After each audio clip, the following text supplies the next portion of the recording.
So, today is the 5th of May, and typically on this day, if I was going to make a cocktail, I'd probably make one to honour the birthday of Karl Marx. Happy birthday, Karl. But I'm not going to, because tomorrow there's some stuff going on, and I thought it might be kind of nice for people to have a drink to drink along with tomorrow. And the event I'm talking about is the coronation, actually, of King Charles III.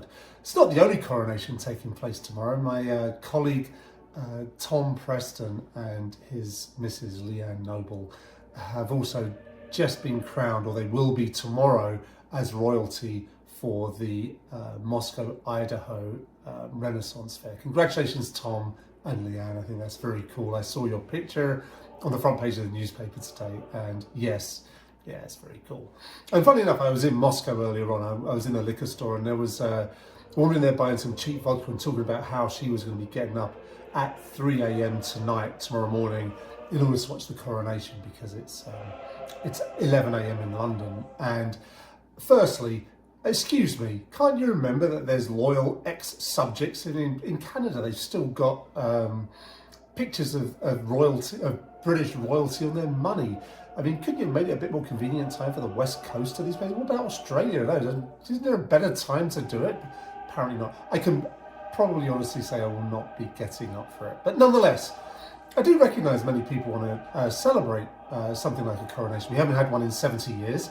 Last one sort of was part of the advent of was it colour TV? Well, not black and white TV. Anyway, lots of people watching it on TV, apparently. I think it was black and white, must have been. I can't be saying colour, that was much later. So black and white TV, that televised event, and this is going to be probably quite grand. It's £100 million or so, people are saying, to have the coronation.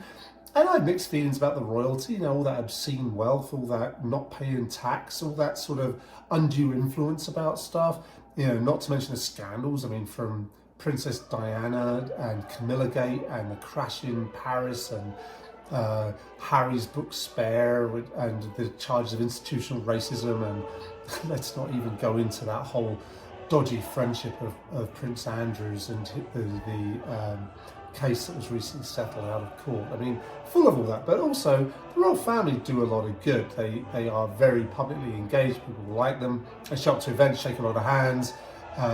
They do that day in, day out. So, you know, a lot of people, as I've said before, a lot of people have money. Not everyone decides to devote their life to public service. So maybe that's okay. And actually, with that in mind, I think it's good to celebrate both our local royalty and also that of Charles and Camilla back in. I mean, it's a bit unfortunate. They're going to have some of the blood diamonds there, right? With some of the stolen goods from the developing world in the crown jewels. And I think that Camilla gets given an ivory rod or something. Yeah, maybe that's a bit dodgy as well. But you know, tradition, what are you going to do? So, this cocktail, the Coronation Cocktail number 1 out of the Savoy cocktail book by Harry Craddock, and it was invented, I think, for I think it was actually Edward VII. Now I think about it, the son of Queen Victoria, who, like Charles, had been literally waiting for that job forever. I've been waiting for this day for my entire life. Yes, I'd go to a £100 million party. You know, you're probably thinking the same. So let's have this cocktail. It's pretty light and fairly refreshing. I think it's a fairly good one to drink, especially if you're drinking this at 3 a.m. in the morning, watching the. Good luck to you if you're doing that here on the west coast of America. It would be, I guess, a little bit earlier if you're over on the east coast, and obviously 11 a.m. in the UK, that is in fact opening time for the pubs. That's fine. So we're going to put in 1.5 ounces of some fino sherry. That's the dry stuff from Spain, which typically, when I was living in Spain, you're out in the evening on a warm summer's night, you'd just be brought out a chilled bottle of fino sherry. But in Britain, you're like, oh my God, sherry? Oh, just give you a tiny, oh, it's scarily strong. It's not, it's just a little bit stronger than regular wine. Okay, so let's put another fortified wine in this as well, but let's go France instead. Let's not talk about the 100 Years' War, right? But anyway, a bit of dry vermouth to go with that Spanish fino sherry. Also, as with that, 1.5 ounces of this. But we're going to need something to sweeten up a little bit. That'd be kind of dry, a little bit astringent. I mean, I'm sure it'd be fairly tasty, but the modifier on this is Luxardo liqueur. Although it seems like it's been like a Luxardo cherry, it's not the marasca tree, so it's maraschino liqueur, so it's got a slightly nuttier taste, but it is sweet. And it adds a certain something to this cocktail, makes it quite tasty. And we want about 1/6 of an ounce, 5 milliliters, which turns out is the same size, I measured this out earlier, the same size as a cough mixture spoon, the one kind of one you get free in your, with cough mixtures that you did when I was a kid. And I measured it out and I found out that a bar spoon is also 5 milliliters, also about 1/6 of an ounce. So I'm just going to use that, so measure it out very carefully, a little bit spilt in there. I don't really worry about that too much. One other kind of thing that will make it a bit sweeter is some orange bitters. We're going to put a couple of dashes of that in there like so. This is going to be a very clear drink. It's, like I say, it's kind of refreshing. It's kind of good. You can be listening to, it's the last movement of Beethoven's Ninth there, which includes the kind of ode to joy part that everyone knows. And you may have, if you've ever been to a student piano recital, there's always someone playing that. And by the way, I don't mind that. It's like listening to Fleur Elise. Yeah, it turns out you can listen to it a million times, and I might well have done that. Not a million, really. But ode to joy seems like the right thing when you're thinking about a royal coronation. Get that crown stuck in your head. You've been waiting around for half a century. Like, I could do that. I could do that. I could do that. Oh, Mum, you're doing really well. You're still here. I could do that. Finally. Maybe there'll be a reset.